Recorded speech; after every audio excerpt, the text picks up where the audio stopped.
Pallaso last year yaliko ku Bebe Cool list. This year tabaddeko. Nanyiga. Naye lwe yaliko teyayomba. Yasiima Bebe Cool. Teyayomba. Yamugamba that man. Nze nabagambye ekizibu ky'eno list buli omu obasobolera inobeerako nange nadde May Jackson inobeera ku namba emu. Wakubya kayimba ka Christmas. Awe yakoze ensobi wokka rasta Bebe Cool lwakuba nga nyogerako ku kyakayimba kaffe. Aka Christmas ko akasinze. Nanyize Bebe Cool ku ngeri gy'oyagala mu Jackson akuba ati oluyimba lwa Christmas n'otaluteeka ku list. Oluteeka ku namba 3 waakiri. Oteekawo otya. Wali ku 15 we yeetadde ko walukubya omwaka guggwayo. Christmas n'omuteekawo. Jackson. Nobody say. Natuwa n'ensonga lwaki abayimbi ne kibanyiziza list wallahi. Bw'obeera otya nga totutaddeeko ffenna. So we yali ku interview bamugamba why haven't you put because Bobby Wine I think has released a song around this year. Ne mulimu abantu nga tebekyetaaga kubeera ku list Bobby Wine omurating. N'agamba Bobby Wine ye takyali kati mbo rating kamiri. Ekyo kinyezizza nnyo Pallaso president w'abantu. How do you disconsider him not to be an artist? Nze nsubire kyamunyizizzamu yagambye mbu mutowe bye yakakubayo hiti mu kika ku hiti Bobby zalina lwaki mujooga. Tewalaba gundi comment gye bateeka ku mutowe waffe. Bambi naye omwana akuba bulungi. I just feel like Dax vibes ekizibu kyalina bambi teyeefiirayo yeeyimbira bibye n'atuwa oluyimba si muntu promoting kalina ate one love akukachale naye nakagamba I'm glad that catch penetration there is a before this and I think Dax is watching me. I sat him down, we had the lengthy interview nemugamba obulamu katono penetration tono nnyo ate nga music yena gwayimba mulungi ate bimu nabikola ebyaddala. Big up on yourself. Now Pallaso on this one guno omwaka pose yayimbira yimba ki guno omwaka temwamulabye takoze concert eriwo tetubadde ne show concert ye kuteesa ku list ya Bebe Cool. What are you saying? What are you there saying? Nenga abana whenever you Pallaso by the Pallaso is really amazing. No, but Pallaso nkubanja okuyimba ennyo this year. This year by the way honest. Just nkugambye olengamba guno mwaka Pallaso ateekwa okuyimba obulungi. Enswere kwagala ikugwa kubba. Ate guli yayimba nnyo. I feel Pallaso you're supposed to be the cadet. Gwayina kukulira generation ene yaba chameleon ene ja. Kenzo there's something about you. You need to really this year njagala nkulaba I want to be dominant. Kenzo abadde busy mu foundation. Kasajja kanu kali en skin kanu.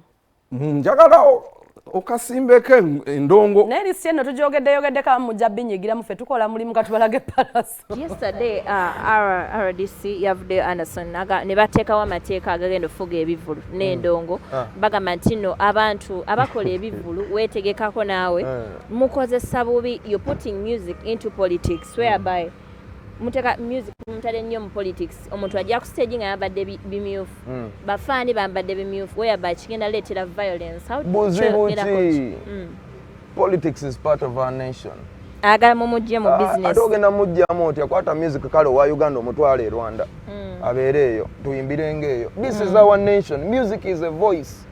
Music eno bwe tubanga ddala Uganda eri democratic mu music mwe tulina abantu mulina obbaleka ba expressing opinions zizaabwe. Okay. Kitegeera mujje kuddamu ebyo mpozi nga mutiitiizi ng'alina kyatya. N'ekituufu kiri nti muleka abantu bajje ku stage oba oli ayagala kwambala ovulo oba oli ayagala kwambala yero oba oli ayagala let people use music to express their opinion. Bajja funa obuzibu bajja takulabye bataasobole. Music enensi yaba youths and one of by great leaders become great leaders by creating other leaders. Bonna abo aboogera music nabasobola obba making oba obba breaking. Music ne police ina police band kikyotegeeza police band yayimbira muleya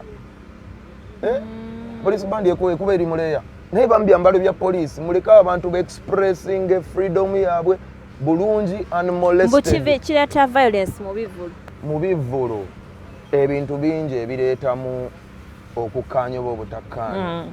Otegeera bongeze security mu bivulu ekisooka simanyi nakyabaga balina kwongeza security mbivulu ogw'omulimu gwani gwa RDC gweteekawo ogambe nti bwe tulaba akasoka akacupa naye tosobola controlling freedom of expression.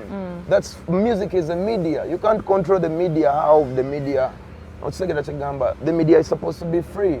Naye solution eri buli omu akola omulimu gwe kubanga lino eggwanga lyaffe ffenna buli omu just eyo position mwoli Katonda yagikuwa buvunaanyizibwa naye tekikufuula robot mbugo ino dictate nga balina amateekateeka ge bajja bayisa ku industry nze ngawulira wala etteeka lye bayisa simanyi otegeka koboko ate olina okujja no reporting ennaggulu aga amateeka ge mussa ku industry mugaveeko eno si barracks si byamagye si poliisi bwe muba mwogeranga abapoliisi oba mwogere n'abapoliisi bannammwe kuba ebya poliisi bya order bya command naye bino si bya order tuno anko yavuddeyo n'agamba Kyagulanyi family temanyi kuyimba gwenga Uncle Bebe they are not talented bayina Dax vibes ina naye ya family yampa yansuubiza nti bwe mpangula agenda kumpa milioni meka nempangula ogusooka saazifuna nempangula ogwokubiri najjako essimu eyaddako yali ensuubiza mafuta nze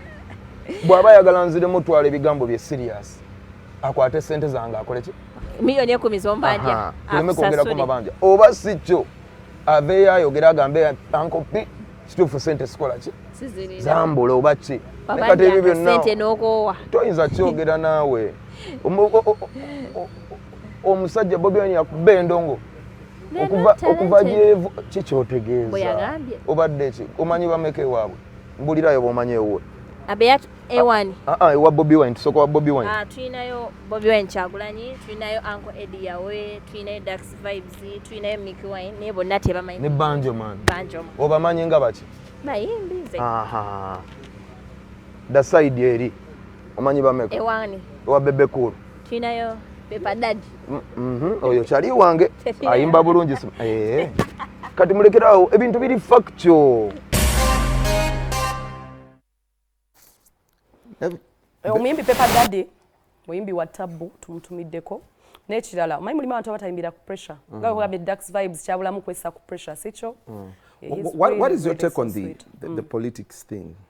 Politics and music. Kuba danze ndaba bayimbi bayimbanga ngate bayimba ku politics kidako buzibu bitambulira wamu byebibu ate abayimbi be bakuba campaigns aba politician ate ne ba politician ate ne bajja mu mbaga z'abayimbi kali byonna bitambulira wamu byebibu kali now one of the girls that have made it this year bamuyita Lady John